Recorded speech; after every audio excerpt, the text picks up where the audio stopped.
chapter 1, verses 1 to 2. At sabi niya sa ng ating Panginoon, ang Diyos na nagsalita ng unang panahon sa ating mga magulang sa iba't ibang panahon, sa iba't ibang paraan sa pamamagitan ng mga propeta, ay nagsalita sa atin sa mga huling araw na ito sa pamamagitan ng kaniyang anak na siyang itinalaga na tagapagmana ng lahat ng mga bagay na sa pamamagitan naman niya ay ginawa ang sanlibutan. In Him, sabi ito, in Him who created all things by Jesus Christ. Sa Colosas 1:13 hanggang 17, na siyang nagligtas sa atin sa kapangyarihan ng kadiliman at naglipat sa atin sa kaharian ng anak ng kanyang pag-ibig, na siyang kinaroroonan ng ating katubusan, na siyang kapatawaran ng ating mga kasalanan, na siya ang larawan ng Diyos. Ito yung kontrobersyal. Na siya ang larawan ng Diyos na di nakikita, ang panganay ng lahat ng mga nilalang. Sapagkat sa Kanya nilalang ang lahat ng mga bagay sa kalangitan at sa kalupaan sa ng mga bagay na nakikita at mga bagay na di nakikita, maging mga luklukan o mga pagsakop o mga pamunuan o kapangyarihan.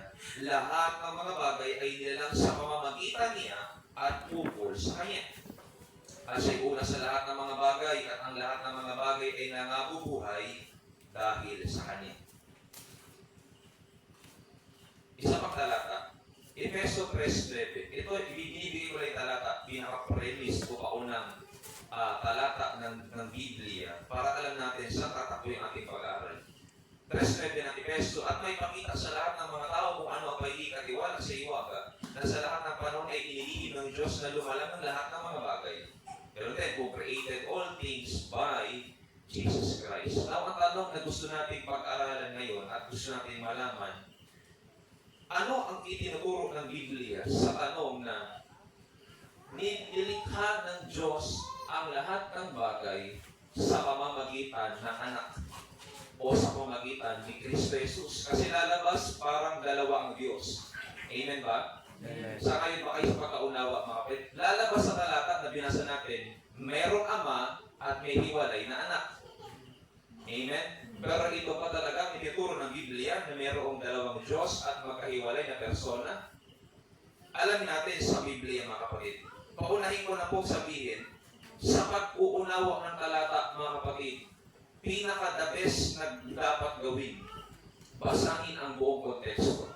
Kung ang talatang 3 o talatang 9 ng 3 ng Efeso ay kinuha, basahin mula 1 hanggang matapos. Bakit? Maraming tao gagamitin ang talata, puputulin. Pero hindi ganon ang tamang pag-unawa. Meron po kasi batas o patakaran, o tawagin natin ay hermeneutics, mga kapatid. Ito ay siyensya o pag-aaral, mga kapatid, na nag-aaral, nagtuturo ng tamang pag-unawa ng kapitulo at versikulo ng Biblia. Kung nakarating kayo na sa hermeneutics, yun ang ibig niya sabihin. Siyensya o pag-aaral, hallelujah. Magandang umaga tayo. Magandang umaga sa ating po mga bisita. Taray tayo eh. Tama ko ba? Purihin ng Diyos. Hallelujah. Talapahan ng Panginoon naman. Hallelujah.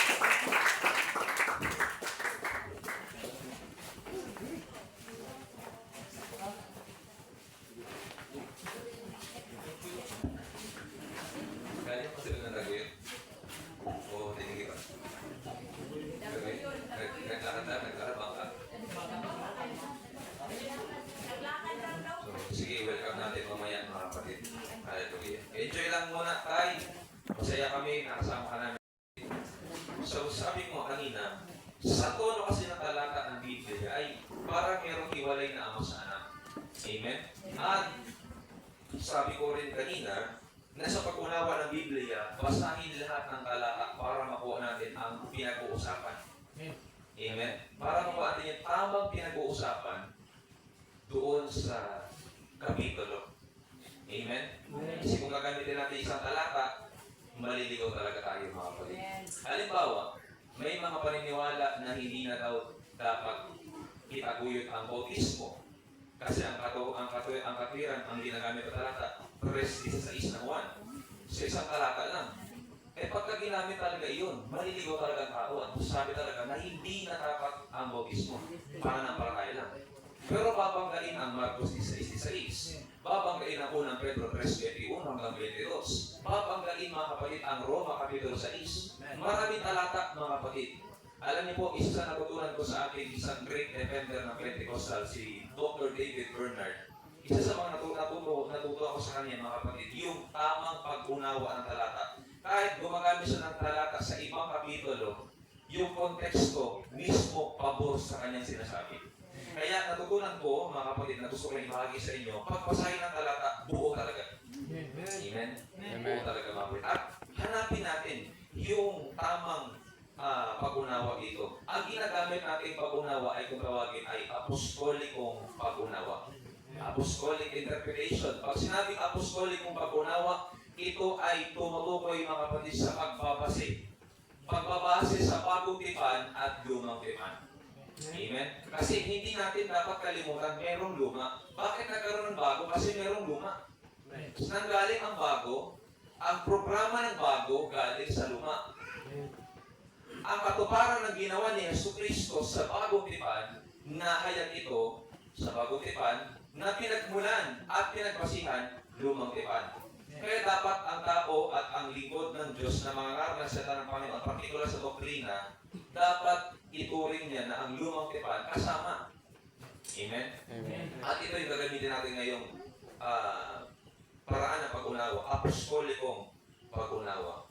Anong ibig sabihin? Ang tanong natin dito ay, anong ibig sabihin ng nilikha ng Diyos ang lahat ng bagay sa pamamagitan ni Jesucristo? Ibig sabihin mo, dalawa ang Diyos? Hindi. Iisa lang ang lumikha ng langit at lupa. Iisa lang ang lumikha ng sanlibutan. Sa Genesis chapter 1 verse 1, napasimula nilikha ng Diyos. Singular to, nag-iisa to. Iisa lang, nilikha ng Diyos ang langit at ang lupa. 27, at nilalang ng Diyos ang tao ayon sa kanyang sariling larawan, ayon sa larawan ng Diyos siya nilalang. Nilalang niya sila ng lalaki at babae.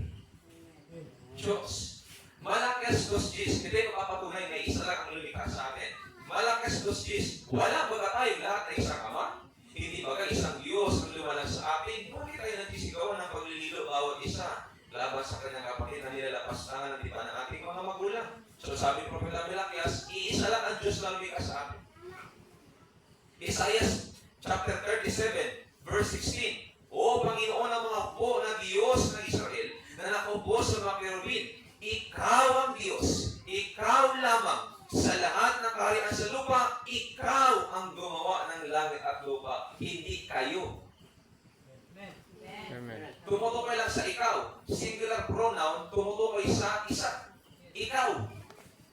Ikaw ang gumawa ng langit at lupa. Sekundahan pa to. 44:24 ng Isaiah, o chapter 24, chapter 44, verse 24 ng Isaiah. Kaya ito sabi ng Panginoon ng iyong manlubos at niyang nag-anyo sa iyo mula sa bahay bata, ako ang Panginoon na gumagawa ng lahat na bagay. Ako. Nandun pa rin yung patukoy na ako. Tumutukoy sa isa. Na naglatag na mag-isa ng langit, na naglalatag ng lupa.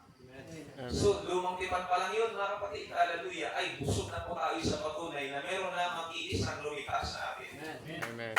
Kaya dito pa lang sa tanong at argumento na si Jesus ba ay katulong ng Ama sa paglikha bilang anak sa pasimula bago likhain ang sanlibutan, masasagot agad natin na hindi totoo sapagkat meron lang iisang Diyos na lumikha sa atin. At ano ang papel ng ating Panginoong Yesus?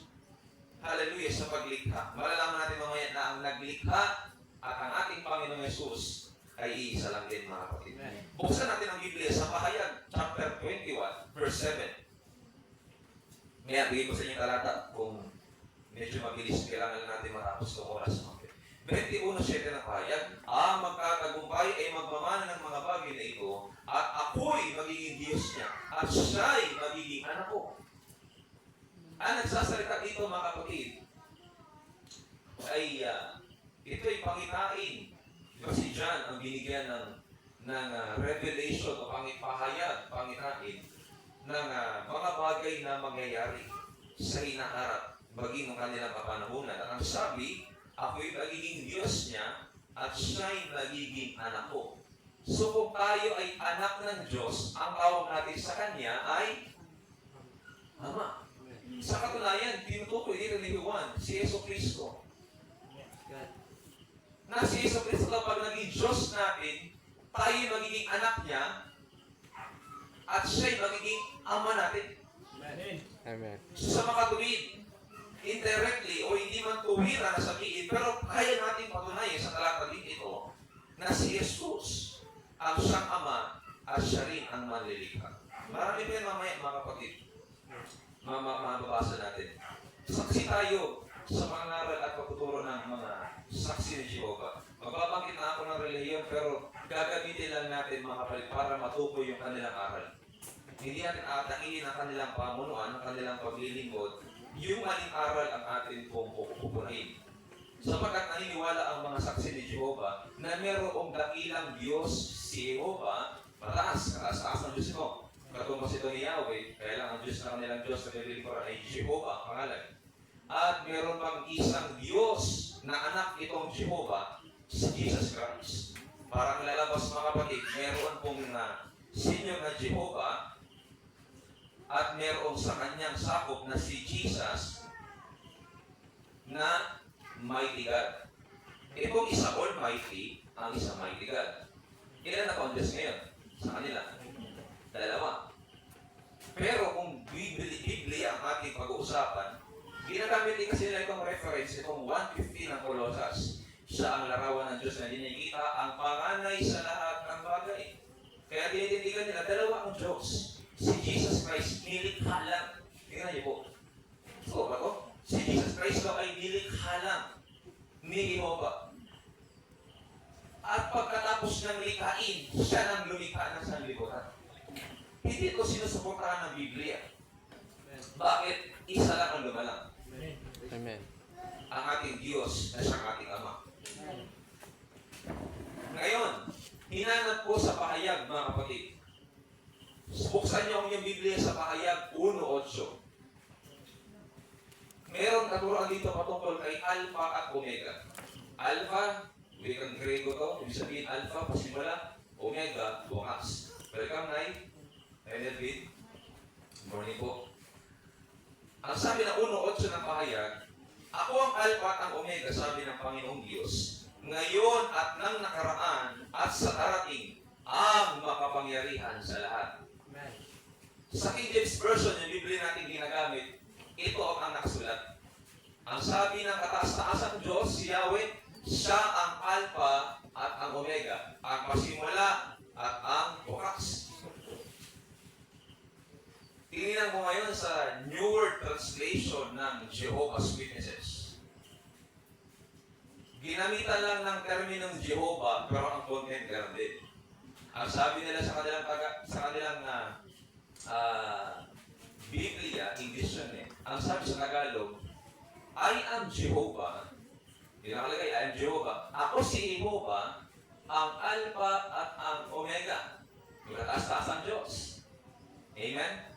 Ano sabi ko po kanina? Huwag puputulin ang talata. Huwag puputulin ang talata. Tingnan nyo, 17 at 18 ng pahayag, Kapitulo 1. Ano nakalagay? Ang nakalagay dyan sa King James Version, mga kapatid, ganito. Hindi kasi kasama sa ano ko, pero dito nakalagay yan, mga kapatid. Pahayag 1:17 at 18.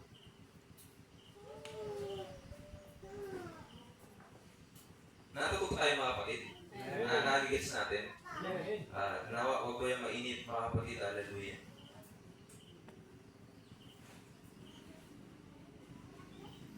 Yan. At nang siya'y aking makita, siya matukoy. Sinong siya'y? Hindi ito piniguan. Si Jesus ito. At nang siya'y aking makita at nasubasob akong waring patay sa kanyang paanan. At ipinatog niya sa akin ang kanyang kanang kamay na sinasabi, huwag kang matakot. Ako'y ang una at ang huli. May karugtong pa 18. At ang nabubuhay. At ako'y namatay. Amen. Nakuha niyo po yung takbo ng istorya. Ang sabi ni Alpha at Omega, ako'y nabubuhay, ako'y namatay. Amen. Tingnan natin ngayon sa Biblia ng saksi ni Jehovah. Tingnan ko mga kapatid, Revelation chapter 1, verse 17 to 18. When I saw him, I fell as dead at his feet. And he laid his right hand on me and said, do not be afraid, I am the first and the last, and the living one, and I become dead. Mismong libro nila nagsasabi, si Alpha at Omega na tumutukoy kay Jehovah namatay. Ngayon, ang tanong natin dito, pwede ba tayong bigyan ng patunay ng kanilang pagtuturo na si Jehovah namatay? Wala silang may papakita. Wala silang masasabi na si Jehovah namatay. Sino lang alam natin namatay? Si Jesus. Amen. So, mismong libro nila sinasabi, si Jesus ang siyang Alpha at Omega. Amen. Hallelujah. Thank you, Lord. Kaya nga, hindi po nila ito tanggap, mga kapatid. Hindi po nila ito tanggap na si Yesu Cristo ay siya ang Alpha at Omega. Kasi ginigiit nila na si Alpha at Omega, si Jehovah ang kataas-taas ng Diyos. Kaya lang, sabi ko nga, context ko talagang susi. Bakit ang sabi ng talatang 18, si Alpha at Omega, siya ang nabubuhay at siya ay namatay? Kailanman hindi namatay ang ating Panginoong Diyos na si Yahweh. Ang Diyos hindi namamatay. Iyan po ang gusto ko linawin. Ang Diyos hindi namamatay. Pastor, bakit si Jesus Christ? Ang namatay sa ating Panginoon Jesus naman. Mamaya mabasa ko yan sa 1 Peter chapter 3 verse 18.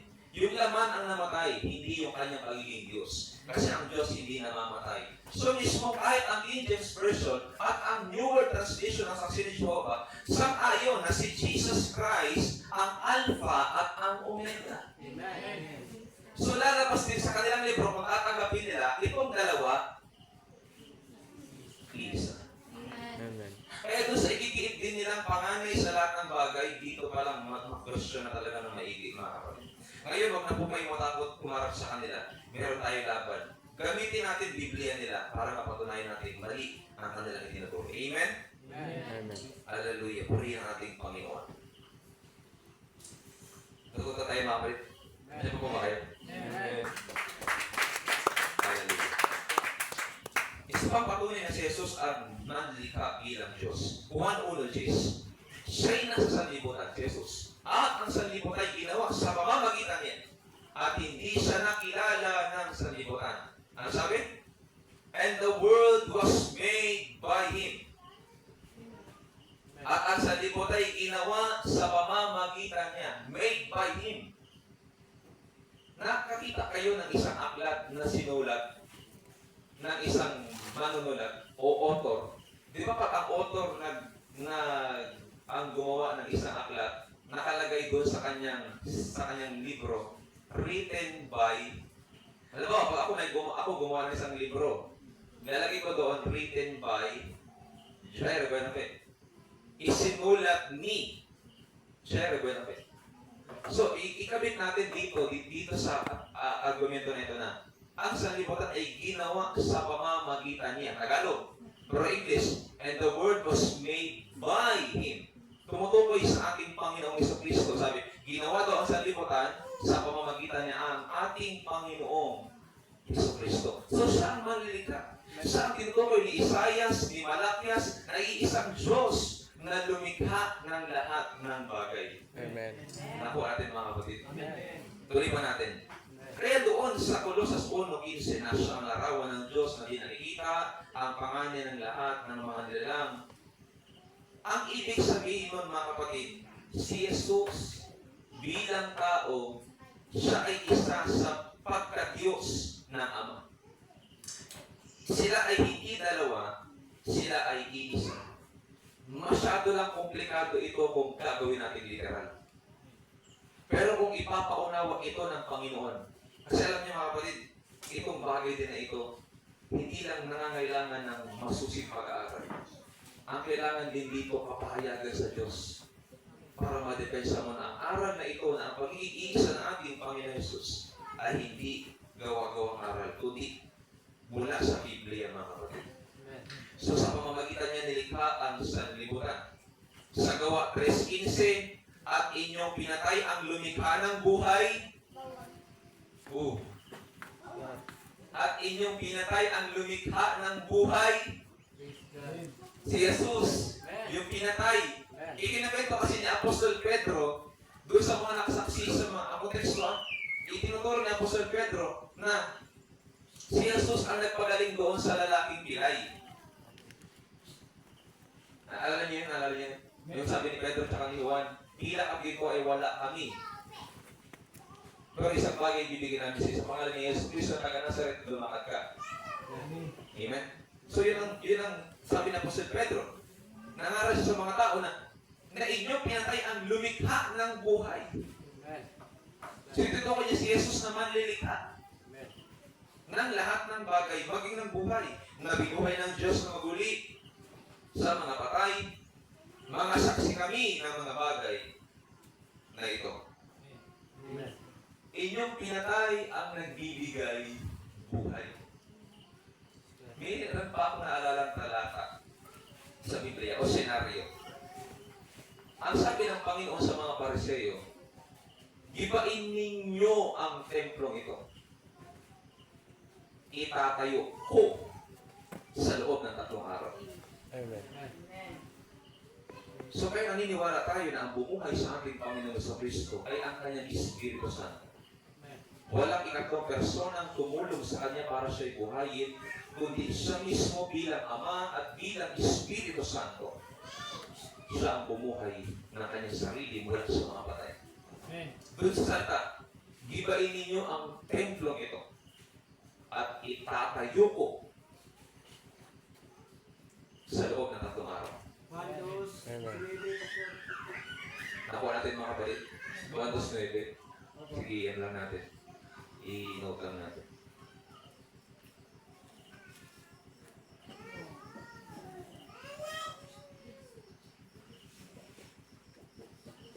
Ito ko yung kaninang talata. Unang Pedro 3:18. Sapagkat si Kristo man ay nagbataring minsan dahil sa mga kasalanan, ang matuwid dahil sa mga di matuwid, upang tayo madala niya sa Diyos. Siyang pinatay sa laman, ngunit binuhay sa Espiritu. Kaya sabi ko kanina, namatay yung kanyang kalagayang laman. Hindi yung kanyang pagiging Diyos. Amen? Kasi kapag ang sinabi, namatay ang Diyos, medyo critical yun, mga kapatid, kasi ang Diyos makapangyarihan, hindi siya namamatay. Yung namatay lang ay yung katawang lupa. Kaya na siya nagkatawang tao kasi yun talaga ang disenyo sa kanya. Kinakailangan siya ay mamatay sa krus ng Kalbaryo para tayo ay mapatawad sa kasalanan at maligtas sa impyerno. Sa pamamagitan ng pananampalataya sa ating Panginoon Jesucristo. Kayo malinaw na yung namatay ay yung kanyang laman. Kung tawagin ko sa Grego, psyche, yung pagka-Diyos, Zoe, yung Zoe, hindi namamatay, yung psyche, yun yung namatay. Kaya pag sinabi ng iba, bakit kayo sumasamba sa Diyos? Namatay siya. Oo, namatay si Kristo Jesus na Diyos, ngunit muling binuhay pagkatapos ng 3 araw. Amen. Amen? Hallelujah. Kaya ito sa sinasabi ng Efeso 3:9, at may pakita sa lahat ng mga tao kung ano ang pagiging katiwala sa iwaga na sa lahat ng panahon inilihim ng Diyos na lumalang ng lahat ng mga bagay, and who created all things by Jesus Christ. Ang ibig sabihin ba nito ay meron ng walang hanggang anak na kasama ang Ama doon sa kanyang piling o sa kanyang trono? Hindi pa. Ang ginamit na termino ng bagong tipan, hindi eternal son, begotten son. Hindi Diyos anak, buktong na anak. Kaisa-isang anak. Pero hindi rin nangangahulugan na talagang siya ay nandoon na physically o persona bago likhain ng salimutan. Hindi ganoon. Kasi lalabas nga, dalawa na ang Diyos. 4:2 ng pahayag. Nakita ni Juan yung isang trono. At sa isang trono, may isang nakaupo. Amen. Hindi sila dalawa, hindi rin sila tatlo. Sila ay iisa. Kung gusto niyo kunin yung video nito, mga kapatid, pinapay ko ng video para at least ma-document din natin yung ganitong mga pag-aaral, mga kapatid, para magpakita natin ng mas maganda. Kaya kung hindi kayo nakatake note mula noong una, huwag kayong mag-alala, mga kapatid, meron tayong video. Hallelujah. Kasi kung meron ng Diyos anak sa panahon ng lumang tipan, kailangan itong patunayan sa atin. Mana pa, hindi pa ito umiiral. Hindi pa nabanggit na mayroong Diyos anak o anak ng Diyos. Kundi laging kinakabit ay Diyos na siyang Ama. God, our Father. Wala pa, hindi pa umiiral, mga kapatid, ang pagiging anak ng Diyos na ating Panginoong Jesucristo. Hindi man lamang ito nabanggit ng lumang tipan bilang Diyos anak, kundi ang Ama lamang. Ito rin yun. Isaiah chapter 45, verse 5 to 6, tapos 22. Ako ang Panginoon at walang iba. Hindi ba sa akin ay walang Diyos? Aking bibigtisan ka, bagaman hindi mo ako nakilala, upang kanilang maalaman mula sa sikatan ng araw at mula sa kaluluran na walang iba liban sa akin. Ako ang Panginoon at walang iba. So walang ibang kasama ang Panginoon. So ang ating Panginoong Jesus, siya rin ang Ama. Makuha pa natin yan, mga kapatid. So wala siyang kasamang iba. Kasi gusto sabihin ko na yung paggalang, napaka walang katwiran. Kung sabihin ng Diyos na sila ay iisa sa 44:24 ng Isaias, tapos meron pala siyang kasama. Nakuha niyo mga yung logic. Napaka-illogical nun. Kung sabihin ng Diyos na isa lang ang may likha, tapos sinasabi ng ibang talata na meron siyang kasama. Pinatunayan lang ng Isaiah 44:24 na iisa lang ang may likha sa atin. At ito pa, Deuteronomio chapter 32 verse 12. Iisang Diyos lang ang nag-i-exist noong unang panahon. Deuteronomio 32 verse 12, ang Panginoon na mag-isa ang pumatnubay sa Kanya at walang ibang Diyos na kasama siya. Hallelujah. Amen. Amen. Ito pa, Awit chapter 86 verse 10, sapagkat ikaw ay dakila at gumagawa ng kagila-gilalas ng mga bagay, ikaw na mag-isa ang Diyos. Hallelujah. Isa lang ang Diyos. Hindi po pwedeng maging dalawa at hindi po pwedeng maging tatlo, mga kapatid. Ang tanong, bakit nilalang ang mundo sa pamamagitan ni Jesus? At bakit ito ang ginagamit ng mga nagsalin na termino na sa pamamagitan ni Jesus nilikha ang mundo? Hindi ito nangangahulugan na meron siyang katuwang. Hindi. Kasi pag lumabas na ang Diyos merong katuwang sa paglikha, mahina siyang Diyos. Pero siya ay Diyos omnipotent, makapangyarihan. Hindi siya nangangailangan ng alalay. Amen. Malinaw ang sabi ng Biblia, siya mag-isa ang nagdadad ng langit. Siya mag-isa ang lumikha ng lahat ng bagay. Ano sinasabi ng Biblia kapag sinasabi na nilikha ang sanlibutan ang lahat ng bagay sa pamamagitan ni Jesus? Ito nangangahulugan, mga kapatid, ng foreknowledge ng Panginoon. Pag sinabing foreknowledge, ito yung kanyang paunang kaalaman. Bakit? Kasi mula pa sa pasimula, hindi pa nalalala ang sanlibutan. Alam na ng Diyos na babagsak ang tao. Alam na ng Diyos na ang tao ay magkakasala. Alam ko ang tanong nyo, bakit niya pa nilikha kung alam niya rin palang makakasala? Nilikha niya ang tao bilang basihan ng kanyang pagkakatawang tao.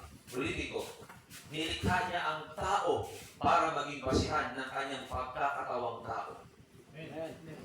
Bakit? Bakit? Naalala niyo ng paglikha? Unang nilikha, pangalan, Adan? Unang tao, Amen. Adan? Familiar? Amen. Unang nilikha ay Adan kasi nga mayroong susunod na Adan na magliligtas. Patunay, 4:17, chapter 4, verse 17 ng Roma,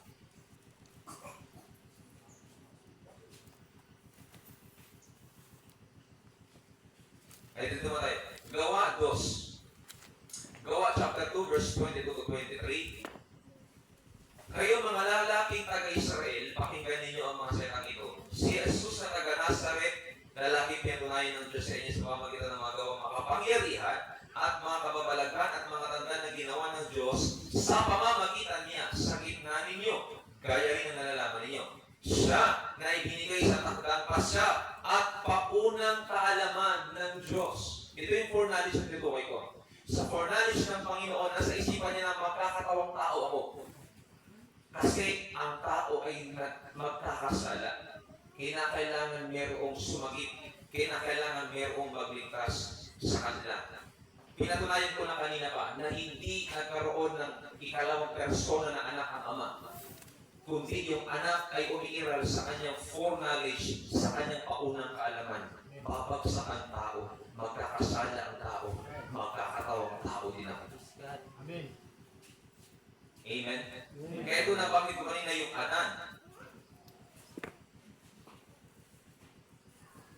Dito sa Roma Kapitulo 5, talata 14. Roma chapter 5, verse 14, ito yung sinasabi ko na yung unang Adan ang magiging father ng Diyos para dumating yung pangalawang Adan. Yung unang Adan, siya yung naging dahilan para ang tao magkasala.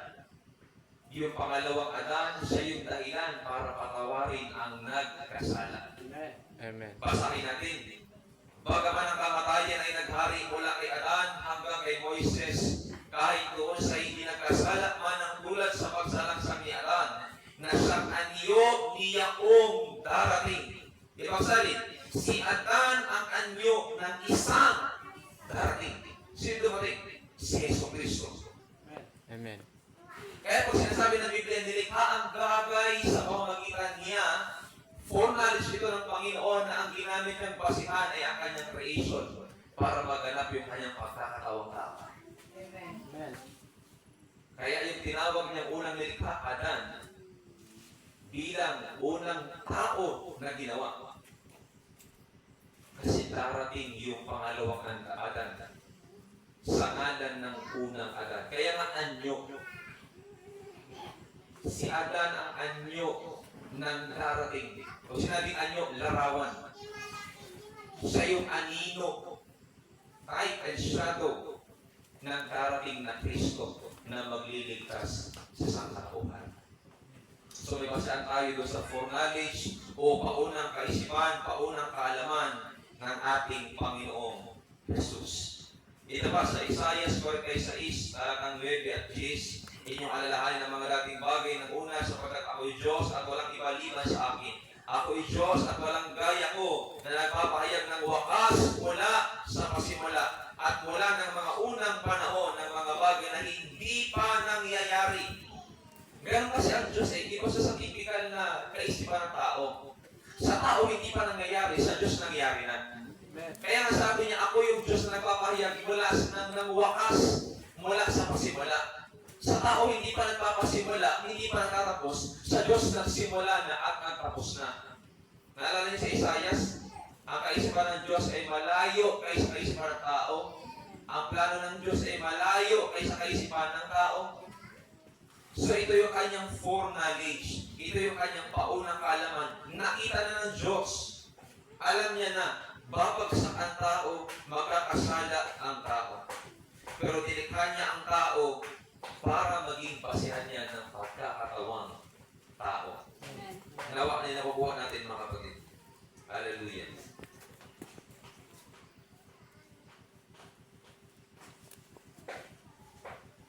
Kaya ano ang binabanggit ng Biblia patungkol sa plano ng Diyos na pagkakatawang tao? Isaiah 9:6. Yan ako ang sagot ng Diyos. Para bigyan patunay na ang Diyos na Espiritu ay magkakatawang tao, ito na 9:6 na Isaiah. Bakit? Tandaan niyo ha, ang Diyos, ang nag-iisang tunay na Diyos na siya ating Ama, Yun yung ating Ama. Yun yung tunay na Diyos. Amen? Amen. Sapagkat sa atin ay pinanganak ang isang bata, sa atin ay binigay isang anak na lalaki, at ang pamamahala ay maaatang sa kanyang balikat, at ang kanyang pangalan ay tatawagin ka mga tagapayo makapangyarihan ng Diyos, walang hanggang Ama. Amen. Sino kong batang tinukoy na hula ni Propeta Isaias na darating? Si Jesus. Amen. Nakakabit kay Jesus yung titulo na walang hanggang Ama. Amen. Kaya kung siya ay hiwalay sa Ama, bakit natin iginigiit na siya'y tinatawag na walang hanggang Ama? Kung magkaiba pala sila, kung iba pala yung tatay sa anak, bakit ikinabit yung titulo ng tatay sa anak? So nangangahulugan, itong dalawa na to, Jesus. Amen. Amen. Hallelujah. Kaya nga dito pala, maybe sa Isaias pala, mga kapatid, ay busog na po ang kapiran ng pagiging isang Diyos ng Panginoon. Nakakalungkot kasi maging ang iglesia ni Cristo ay tinatatwa ang bagay na ito. Alam niyo, ang kapiran nila, matatawa kayo eh. Wala naman mababasa dyan sa 6 na si Jesus talaga ang pinutukoy dyan. Napakalinaw na. Napakalinaw na. Amen? Bigyan niyo ba ng patunay? Sunod ka ng patunay? Akit nyo lang ng konti. 9:6, sila niya ng 1. Pababa. Diyan tumutukoy yan sa ating Panginoong Yesus na naganap sa Mateo chapter 12. Hallelujah. Gusto mo nga, kalabitin niyo lang ako kung gusto niyo mapag-usapan niya natin. Amen? So, patunay, si Jesus talaga tinutukoy dyan na siya yung walang hanggang Ama na tatawagin. Amen. Amen? Kaya si Jesus Cristo ang Ama ay isa. No, may paglingkod ko pa na magkaroon pa tayo ng pag-aaral na hiwalay dito na kasi meron din pa silang ibang ginagamit, mga kapatid. Ito yung natutunan ko sa nagme-mentor sa amin, sa akin, mga kapatid. Pinapapalagi kasi nila na yung Juan 10:30 at yung Juan 17:21-22. Pinakabit nila na si Jesus daw ay iisa sa layunin lang, hindi iisa ang Diyos Ama. So, magkaroon pa kayo ng pag-aaral na hiwalay dyan, mga kapatid. Mahaba ko sabihin ko yun. Kaya, may layunin ang paglikha ng Diyos sa sanlibutan. May layunin ang paglikha ng Diyos sa tao. Ano itong layunin na ito? Isaias 43:7. Bawat tinatawag sa aking pangalan at yaong aking nilikha ay sa aking kaluwalhatian. Yaong aking inanyuan, oo, yaong aking ginawa. So kaya pala nilikha ang sanlibutan. Nilikha ang mga anak, ang tao, mga kapatid, para sa kaluwalhatian ng Diyos. Para sa kapurihan ng ating Panginoon. Kaya, kung hindi nilikha ang tao, mahadlangan yung kanyang plano. Ulitin ko, mga kapatid, kung hindi nilikha ang tao, mahadlangan ang plano ng Diyos na kaligtasan. Kasi na yung tao yung kanyang naging basihan para siya'y magkatawang tao. Walang ibang pwedeng mamagitan sa Diyos at sa tao. 1 Timoteo, kapitulo 5, walang ibang pwedeng mamagitan sa Diyos at sa tao. Si Jesucristo lang bilang nagkatawang tao. Hallelujah. So yun, yung foreknowledge o yung paunang kaalaman ng Diyos ay umiiral na. Kaya yung anak ay umiiral hindi sa persona, umiiral ang anak sa kaisipan. Nagtatrabaho na. Kaya alam niyo yung John chapter 1 verse 1, nang pasimula siya ang verbo at ang verbo ay suma sa Diyos at ang verbo ay Diyos. Pag chinek niyo yan, mga kapatid, sa Greek translation, yung verbo na yan, hindi yan tumutukoy sa mismong anak o Jesus talaga na persona kasama noon, perse. Hindi. Kundi ang salitang Grego na ginamit doon sa verbo, logos. Ang logos, ibig sabihin ng logos, plano, kaisipan, diwa. So kung itatranslate natin sa Tagalog, ng pasimula, siya ang plano, siya ang kaisipan. Ang kaisipan ay suma sa Diyos at ang kaisipan ay Diyos. Di ba tapos? Talatang 14. At ang berbo, at ang kaisipan, at ang plano ay nagkatawang tao. Amen. Hallelujah. Kaya kung translation lang pag-uusapan, mga kapatid, mahanapan tayo ng bukas din. Kahit paano. Meron din problema yung mga nagsasalin. Pero kung original na salita ang pagbabasihan, walang mali doon. Mali lang yung pagkakopya ng iba, pero hindi mali yung kinopya. Amen. Hindi mali yung pinakopyahan. Salita ng Diyos yun. Medyo nagkamali lang sa pagsalin. Pero sa original na salin, walang mali tayong susumpungan doon. So, ganito lang yun. Meron problema na ang tao ibabagsak, magkakasala. So, ang Diyos meron na agad solusyon. Sa kanyang kaisipan, magkakatawang tao ko. Kaya ang tawag, anak ng Diyos. Hindi Diyos anak. Kasi kapag ang ginamit na termino o ang ginagamit ng Biblia, Diyos anak, tapos na yung usapan. Hindi na rin magtuturo. Kasi pinatunayan ng salitang Diyos anak, talagang umiir na siya sa simula pa lang. Wala pa yung paglalang. Wala pa yung pagdating sa libutan. Pero dahil ang ginamit na anak ng Diyos, may pinagmulan. Mamaya sa Galasa 4:4 malalaman natin mga kapatid. Amen? Amen. Nakuha natin mga kapatid. So hindi pala totoo na meron siyang kasamang literal na anak doon sa tabi. Kundi ito palang kasama ng Diyos, yun nasa kanyang kaisipan. Sa kanyang paunang kaalaman na magkakatawang tao ako.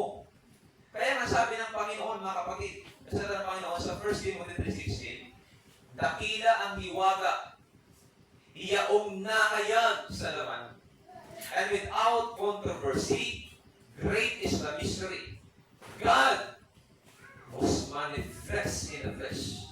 Ang Diyos nahayag o ang Diyos nagpakita sa kanyang laman.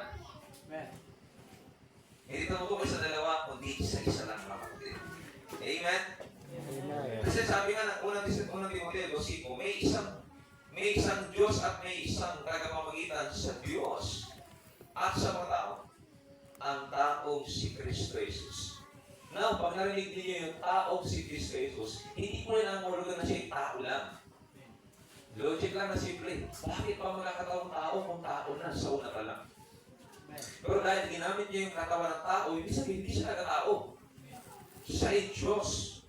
Ginamit niya lang ang katawan ng isang tao para maging tao.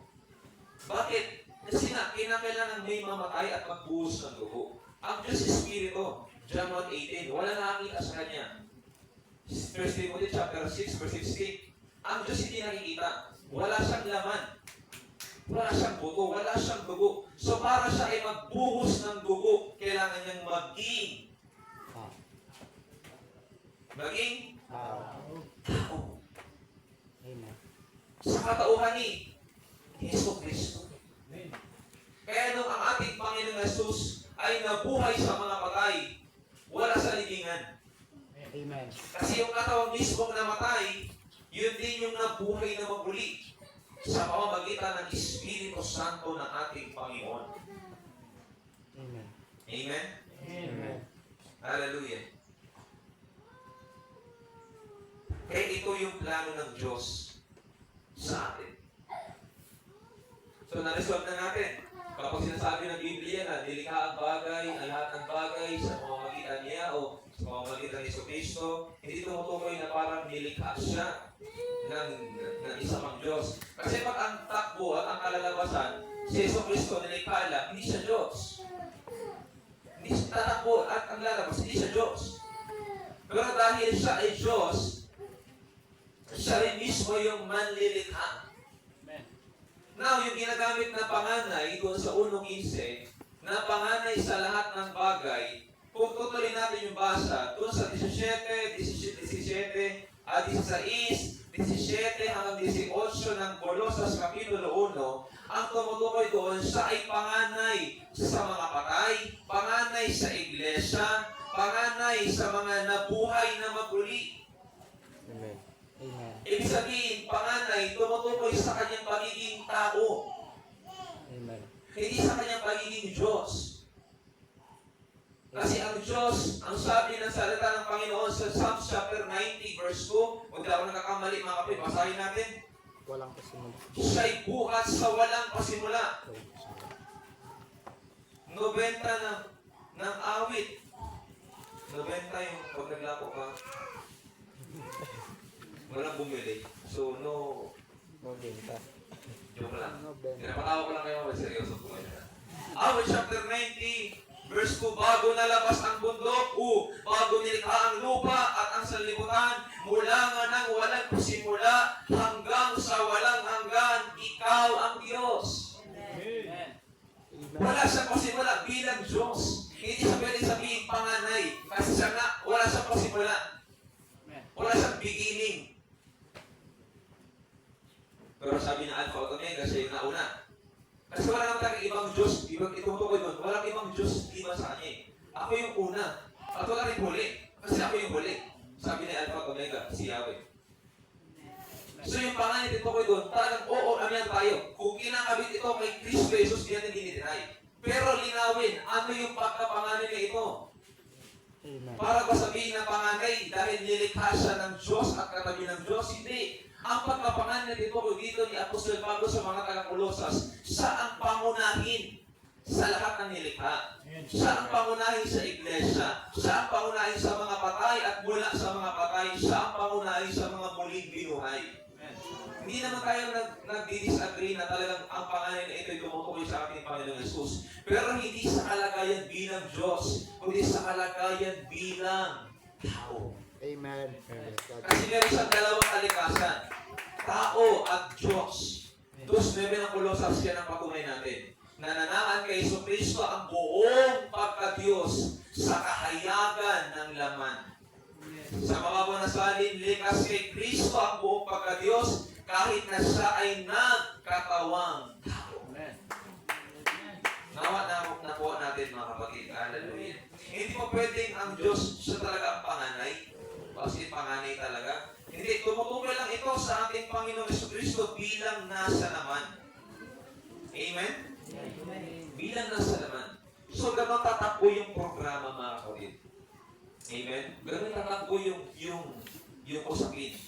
Kaya sabi nila ang Trinity, hiwaga. Hindi. Para sa kanila, ito'y mahiwaga, mahirap intindihin. Pero buti pa ang oneness, hindi mahirap intindihin. Hindi po sa pagmamayabang mga kapatid. Kayang-kaya po patunayan kahit Biblia sa Biblia lang. Wala nang Grego-Grego, walang Hebreo-Hebreo. Biblia lang per se. Kaya ng patunayan, meron lang iisang Diyos at ang Diyos na yan ay si Kristo Jesus. Pero mas maganda gamitan pa rin kasi ng Grego at Hebreo para doon sa original na salita para mas bigang-bigat at patunay. Kaya kahit Biblia lang ang pag-uusapan mga kapatid, kaya-kaya tumayo ng oneness Pentecostal.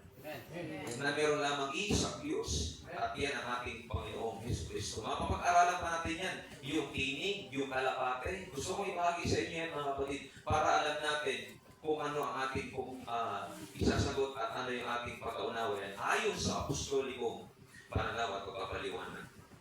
Amen. So gusto ko pa rin linawin isa pa, magkaiba yung foreknowledge sa predestination. Yung foreknowledge, paunang kaalaman ng Diyos, yung predestination, pagkatalaga daw ng Diyos. Ang predestination, o yung paunang pagkatalaga ng Diyos para sa kaligtasan, turo ko ni John Calvin. Si John Calvin, isang Calvinism,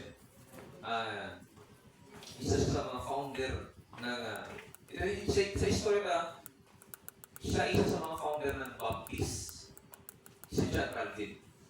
Naniniwala na sapat na ang pananampalataya, hindi nakasama ang bautismo. Pero hindi ito sinasang-ayon ng Biblia sapagkat ang turo ni John Calvin pati ni St. Augustine na ang Diyos daw ay mayroong predestination. Kumbaga, ang Diyos mula sa langit, tinalaga niya na kung sino lang yung maliligtas. Ito lang yung grupo kung maliligtas. Ito hindi may yung pera na ito. Naniniwala kayo doon? Gusto ko itanongin mga kapit. Naniniwala po kayo doon na ang Diyos meron ng tinalaga para lang maligtas? Kasi di niya ibig lahat. Tama. Kasi kung gano'n ang pananaw mga kapatid, bakit pa siya nagkatawang tao? Pwede naman sa langit, piliin niya na lang, hindi manliligtas. Hindi ka sa ulo, okay, impyerno. Hindi na siya dapat magkakatawang tao. Gusto ko sabihin ng papapagpagalang, nag-aksela siya ng panahon kung gano'n. Kung pipili lang siya ng ililigtas. At kung pipili ang Diyos ng ililigtas, walang impyerno kasi lahat gusto niya Pero dahil mayroong free will o mayroong pagpili ang tao, bagamat gusto niya maligtas lahat at nagkatawang tao siya, nasa tao pa rin ang pagpili. Hindi mo pwedeng kontrolin ang tao. Hindi mo pwedeng pangunahan ang tao. Desisyon ng tao. Ang malino na turo ng Biblia, hindi predestination. Ang malino na turo ng Biblia, conditional salvation. Ang kaligtasan may kondisyon. Marcos 16:16, ang sumasampalataya at mabautismuhan, maliligtas. May kondisyon ng kaligtasan. Hindi na talaga ang Diyos, ito lang, mga pabuti lang yung maliligtas, medyo maganda-ganda lang, medyo pogi-pogi lang. Hindi ganun. Hindi nagsiselect ang Diyos. 3:9 ng unang Pedro, hindi niya ibig na ang sino man ay mapahamak, kundi lahat ay magsibad, sisi. Gusto niya lahat ng tao maligtas, pero hindi niya kukontrolin. Ibibigay niya yung desisyon sa tao. Sapat na yung ginawa niyang pagkakatawang tao. Doon na titimbang sa isip ng tao, sasampalatay ba ako sa Diyos o hindi? Amen. Nakuha natin mga kapatid. Totoo, gusto ng Diyos maligtas lahat. Pero talagang alam ng Diyos sa kanyang paunang kaalaman, may mga tao hindi susunod sa kanya.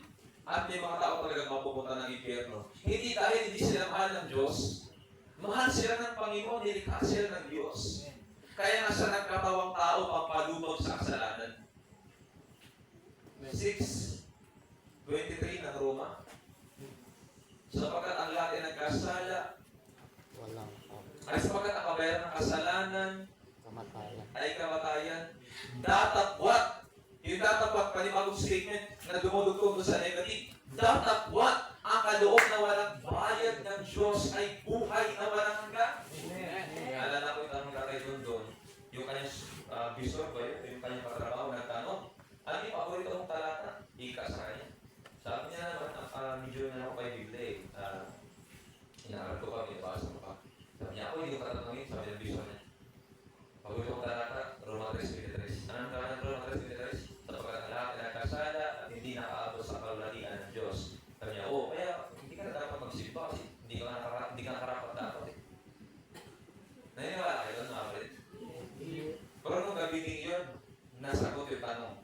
Kasi nung gabi lang din na yun, nasagot eh. Nung gabi lang din na yun, nalaman ko yung sagot ko. Sabi ko, kung merong 23, merong 24. Kaya sabi ko, huwag puputulin. Ituloy ang basa. Ano sabi ng 24? Ngunit kayo ay inaring ganap ng Diyos sa pamagitan ng kanyang biyaya. Kaya kayo ay naging karapat dapat. Hallelujah. So totoo naman, hindi tayo naging karapat dapat. Period ba? Hindi, kuwit lang. Hindi tayo naging karapat dapat, kuwit. Ngunit ang Diyos ay mahabagin. Kaya tayo naging karapat dapat. Ewan po kayo maniniwala sa ganong argumento ng tao mga kapatid. Mas talagang maganda basahin niyo ang Biblia. Dito niyo makikita mga kapatid kung ano yung katotohanan ng salita ng ating Panginoon. Amen? Nagkatawang tao ang ating Panginoon sa Kristo bilang Diyos na Espiritu. Hallelujah. At nagkatawang tao siya sa katauhan ng ating Panginoon, Yesu Kristo. Praise God. Kaya ito, Daniel chapter 12 verse 2. Muling mabubuhay ang maraming mga namatay sa lahat ng panig ng daigdig. Ang iba'y sa buhay na walang hanggan at ang iba na may sa kaparusahang walang hanggan. Alam na ng Diyos. Isa ito sa propesya ni Daniel na marami tao tatanggap sa Panginoon pero marami tao rin ikakailan nila ang Panginoon. Marami tao makamaliligtas mapupunta sa karayaan ng Diyos sa langit pero marami rin mapupunta sa impyerno. Amen. So doon, sa ganung bagay, masakit yun sa parte ng ating Panginoon kasi nilikha niya ang tao. Pero kung ang tao mapapahamak, talagang wala na magagawa ang Panginoon. Kaya ang Diyos nagtatawag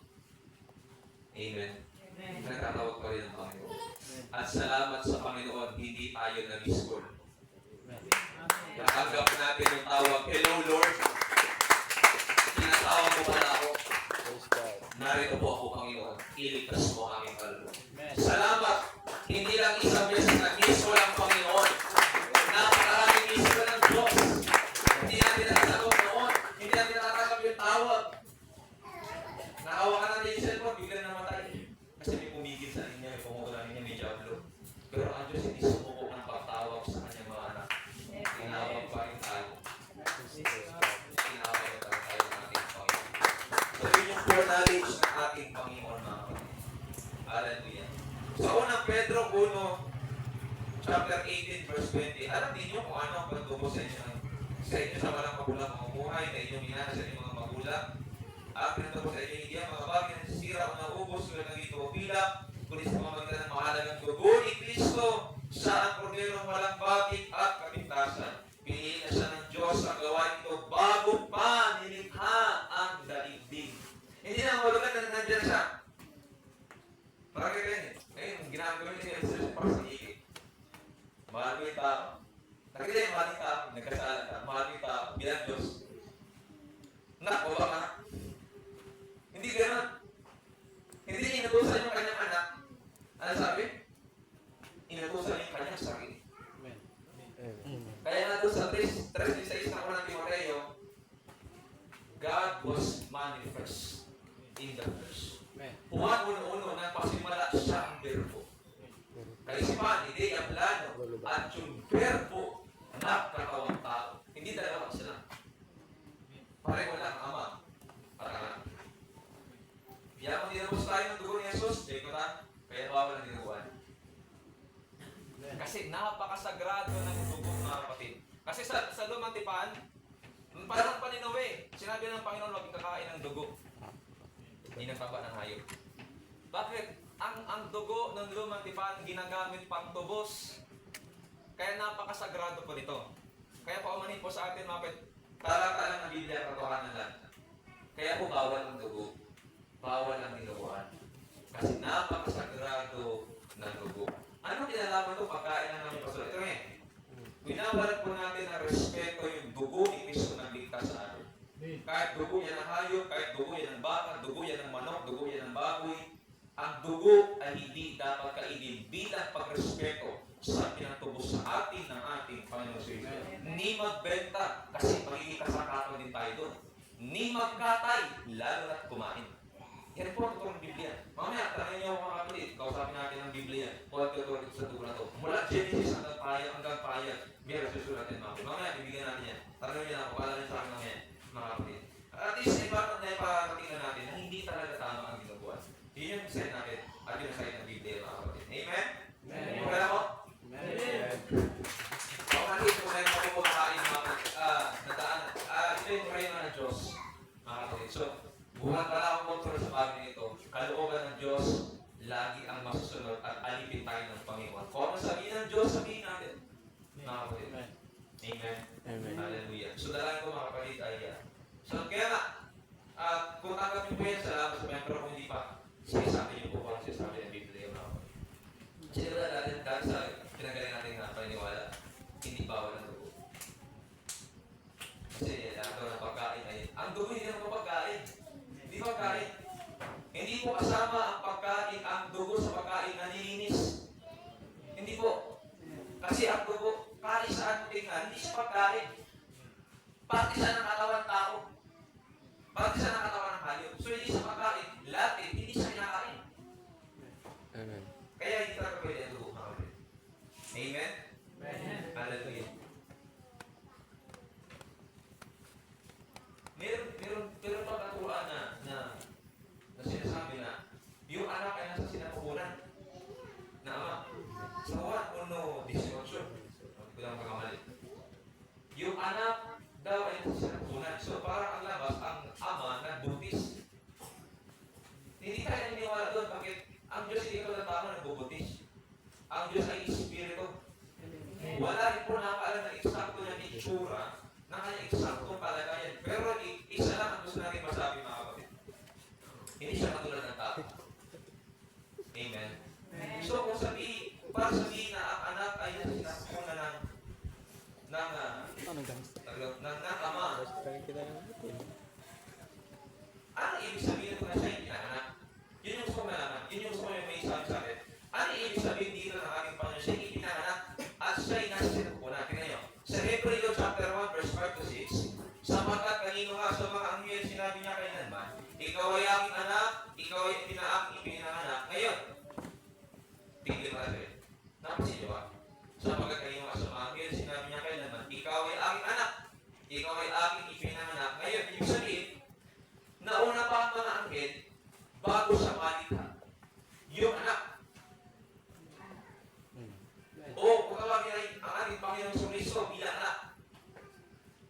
So kung siya wala sa walang pasimula, eh nauna pa yung mga anghel sa kanya bago sa lalangin.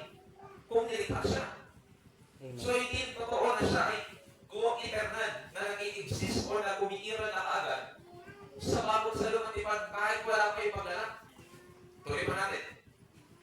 At muli nang dinadala, muli nang dinadala niya ang panganay sa kalupaan ay sinasabi, ito naman, dinadala may panganay. Bibigit pangunahin. Sa kalupaan ay sinasabi, at sapahin siya ng lahat ng mga anghel ng Diyos. Ito po kasi yung propesiya sa pagdating ng ating Panginoon Hesus Kristo na lumitaw siya bago likhain ang mga anghel. Lumitaw lang siya bago balikhain ang mga anghel. So nauna pa ang mga anghel.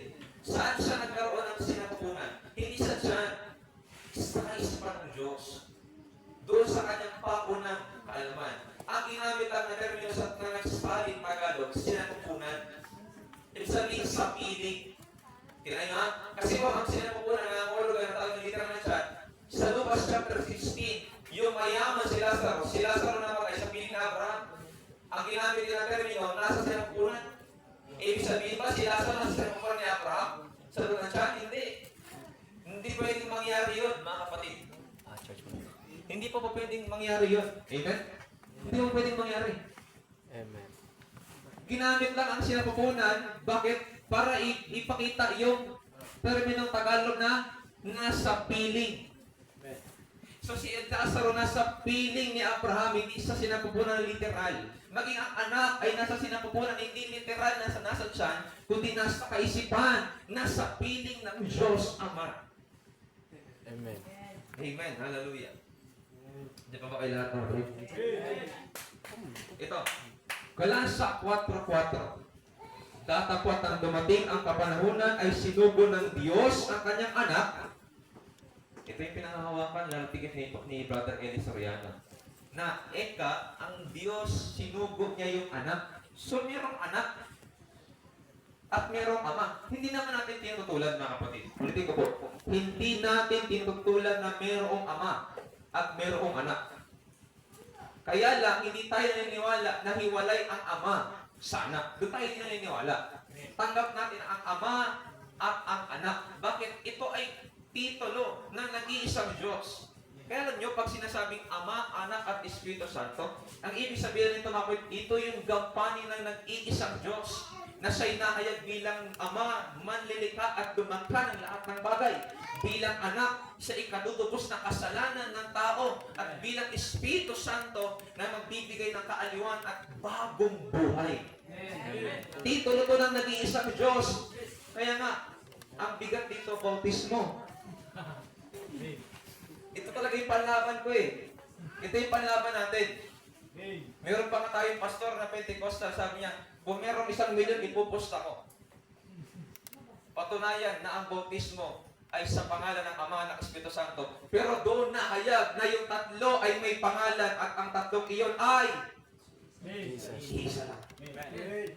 Ang Ama ay may pangalan, ang Anak ay may pangalan, ang Espiritu Santo ay may pangalan.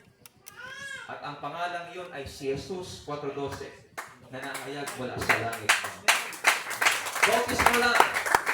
Sa bautismo lang. Kahit doon lang umikot ang talata, kahit doon lang umikot ang argumento, mga kapatid, kayang-kaya nating patunayan bilang mga apostoliko mananampalataya ng ating Panginoon na meron lang iisang Diyos na nahayag sa tatlo. Amen. Hallelujah. Kasi, kung ang salitang sinugo ay pangahawakan na siya ay nandoon na bago palikhain ang sanlibutan. Si Juan Bautista, sinabi rin ng Biblia, sinugo ng Diyos. Ibig sabihin ba si Juan umiiral na sa lumang tipan? Wala pa. Magpinsan nga sila ni Jesus sa laman. Kasi si Juan ay anak ni Elizabeth at Zacarias. Amen. Pinanganak pinanganak si Juan sa bagong tipan. Hindi sa lumang tipan. So mali ang argumento na ang sinugo nanggaling sa pasimula. Wala. Pag sinabing sinugo, mga kapatid, hallelujah, ang ibig sabihin ng sinugo, in-appoint, itinalaga ng Diyos para sa isang dakilang layunin. Ibig sabihin, mayroong kapanahunan. Halimbawa, Itatalaga kita bilang tagapagturo. Ibig sabihin ba, noong una pa lang, itinalaga na kita? Hindi, ngayon lang. Meron lang partikular na oras at meron lang partikular na panahon para sa partikular na layunin. Naku natin mga kapatid. So ang salitang sinugo, ulitin ko, linawin ko, ang salitang sinugo hindi nangangahulugan na siya'y umiiral na sa pasimula pa lang. Ang sinugo ay ginagamit na termino o katawagan sa isang bagay o kaganapan na tinalaga ng Diyos sa panahon. Sa panahon lang, may panahon at oras. Kaya kung ang anak ay sinugo ng ama, totoo talaga. Nasa kaisipan niya pa lang yun. Oo, nasa kaisipan niya pa lang yun. Pero hindi niya kasama bilang dalawang persona. O bilang ikatlong persona ng ating Panginoon.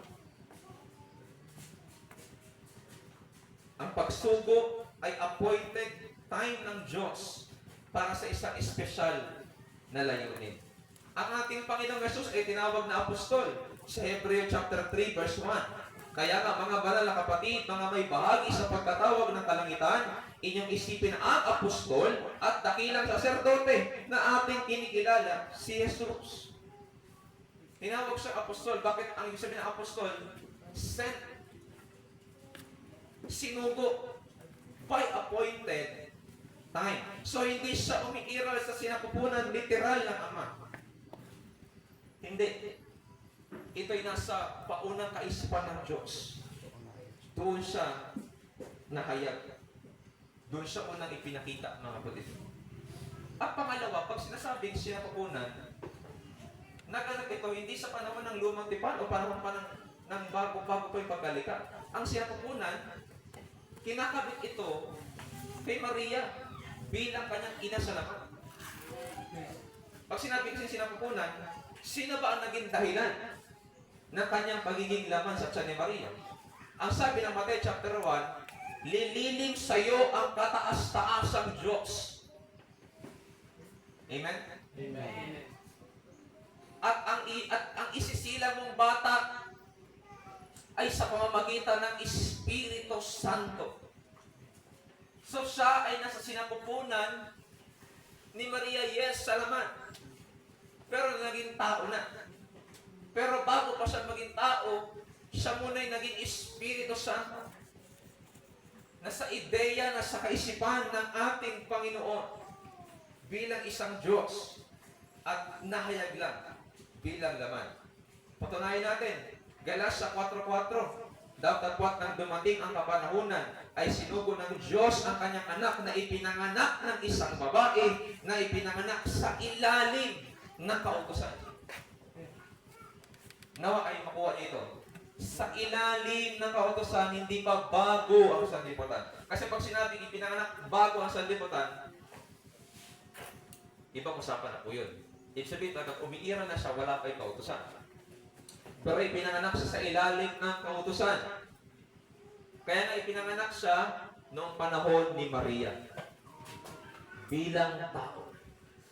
Meron pasimula. Meron siya pasimula. Ang isa kasi doktrina ng Trinity, ang Father, Son, Holy Ghost daw ay co-eternal.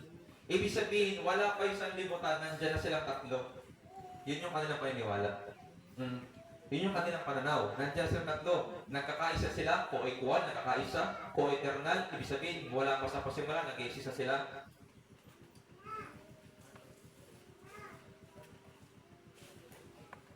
Pero, yung ganong paniniwala, ay hindi sinusuportahan ng Biblia. Hindi pininiwalaan ng mga apostol at hindi pininiwalaan ng mga propeta, bagkos ang kinikilalang iisang Diyos ay siyang Ama. At pinatunayan natin kanina na si Yesu Cristo ay siya rin ang Ama na nahayag sa laman. Kasi nga meron siyang dakilang layunin ang iligtas ang tao sa kamatayan. Dahil sabi ng Hebreo chapter 2 verse 9 and verse 14.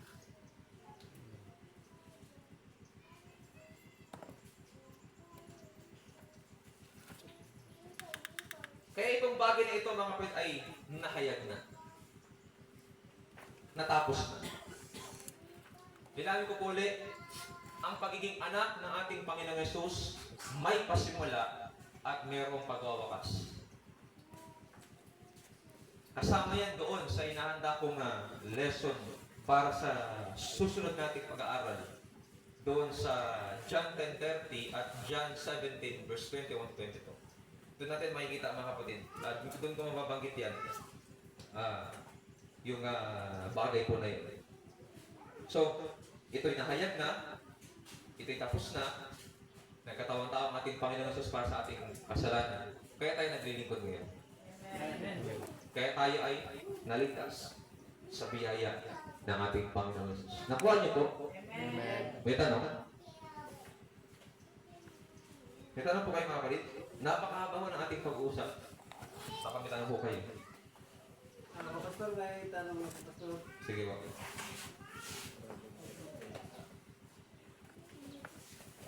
Dito po, Pastor, sa... Mayroon, may.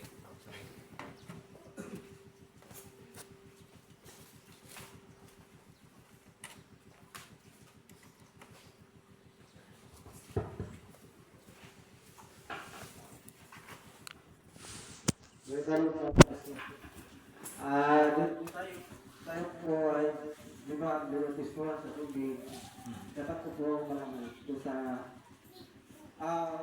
dapat po sana malaman ng buod ng tubig. Tayo ay pinatus mo sa tubig. Kasama ng Espiritu Santo. Sa Espiritu Santo may ay pinasya na isang katawan, ngunit maraming bahagi. At pagkatapos nun,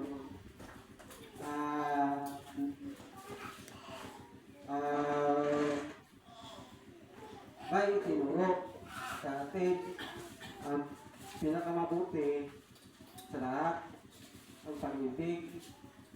Ano po ang ano ito pagdating ng huli, yung mapalog dito ang pananampalataya, pag-asa at pag-ibig. Ang pinakalaki na tulog po ay ang pag-ibig.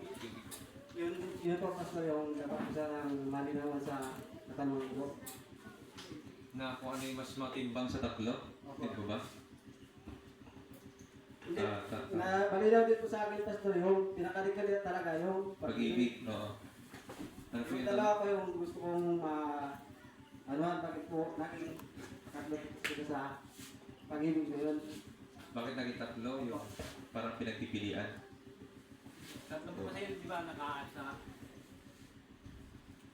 Meron po kayo talata na gustong basahin at patunayan hango dun sa inyong tanong. Basahin natin para alam natin. Sa... Unang Korinto 13. 13. 13. Sige, basahin mo natin. Opo. O kasi, inano ko yung tanong, hinahanap ko kinakapa ko yung tanong. Sige po, basahin natin yan. Unang Korinto 13.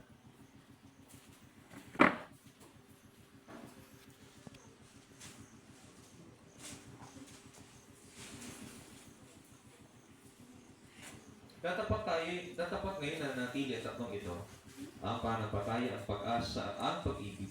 Ngunit ang pinakadakila sa mga ito ay ang pag-ibig. At ulitin po yung tanong ni Tay. Ano yung tanong niyo? Patungkol po sa pinautismuhan sa tubig, kasama ng kaloob ng Espiritu Santo. Oo. Sa Espiritu Santo, may ipinasya. Ang ipinasya ay isang katawan, ngunit maraming bahagi. Paglipas po ng bersikulo yun, may itinuro sa amin. Tinuro ang lahat, ang landas ng pinakamabuti, pag-ibig ko. Anong talata po yung itinuro ang landas ng lahat ng bagay? Sa 12. 12 ng unang Korinto. Opo. Ang talata ay 31 po. 24. Yan ang mga sangkap nating magaganda. Third 31 po. 12:31. Sa tapat maningas ninyo na sa akin ang dalawang dakilang mga kaloob at itinuturo ko sa inyo ang isang dakilang kagaling-galingan. Dito po nahango yung tanong nyo. Tapos connected doon sa 13:13 ng unang Korinto, tama? Gusto niyo malaman kung ano po itong dakilang kaloob? Para magkaroon kayo kaloob. Okay. Ng pag-ibig. Dakilang kaloob. na itinuturo ni Apostol Pablo. Alam niyo mga kapatid, kung papansinin niyo itong unang Korinto Kapitulo 12, ang konteksto nito mga kapatid ay patungkol sa Espiritu Santo na gumagawa sa atin at iba't ibang kaloob.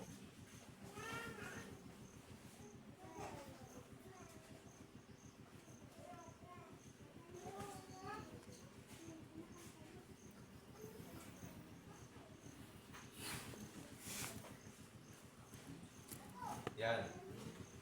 Mga kaloob ito ng Espiritu Santo. Totoo naman, may iba-iba tayo ng kaloob, pero iisa lang ang gumagawa sa atin. Bakit? Kasi meron lang tayong iisang Espiritu Santo. Efeso 4, isang pananampalataya, iisang Espiritu, iisang Diyos, iisang bautismo mga kapatid, na ating pinaniniwalaan o itinuturo sa atin ng salita ng ating Panginoon. Ito sa mababang salita, iisang Diyos at Ama nating lahat. Siya ay higit sa lahat, kumikilos sa lahat, at nananatili.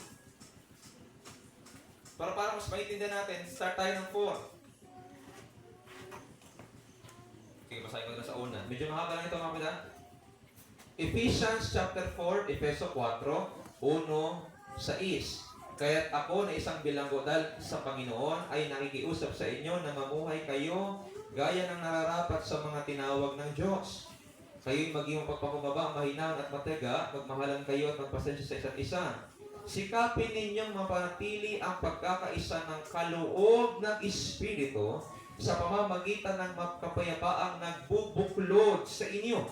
May iisang katawan at iisang Espiritu, tulad ng may iisang pag-asa ng kaitawagin ng Diyos. Tayo'y may iisang Panginoon, iisang pananampalataya, at iisang bautismo. Iisang Diyos at Ama nating lahat, siya ay higit sa lahat, kumikilos sa lahat, at nananatili sa lahat. Balikan ko yung sinabi ko ngayon na, totoo, meron tayong iba't ibang kaloob, pero iisa ang gumagawa sa bawat kaloob. Ang iisang Espiritu Santo ng ating Panginoong Jesucristo. At yung sinabi ni Apostol Pablo, na mapanatili dapat itong pagkakaisa na kaloob ng Espiritu. Balik tayo sa unang Korinto Kapitulo 12, na ang sabi doon ni Apostol Pablo, 12:31, datapat maningas ninyong nasain ang lalong dakilang mga kaloob at itinuturo ko sa inyo. Ang isang daang kagaling-galingan. Ano itong dakilang kaloob na ito? Mula sa Espiritu Santo ng ating Panginoon. Kasi dito rin sa 13 ng unang Korinto, ang sabi ng Apostol Pablo, kahit meron akong pag-ibig, kung wala naman akong pagpapahinood, kagandahang loob, ako'y nananaghili, o ano man ang aking gampanin, hindi ako magiging karapat-dapat o baliwala. Ano itong kaloob ito? Magandang tanong niya, tatay. Ano itong kaloob mula sa Espiritu Santo ng Panginoon? Naalala niyo ba sa 5:22 ng Galasa? Kung ano yung supreme evidence ng Holy Ghost na tinanggap ng isang tao? Amen. Pag-ibig. Amen.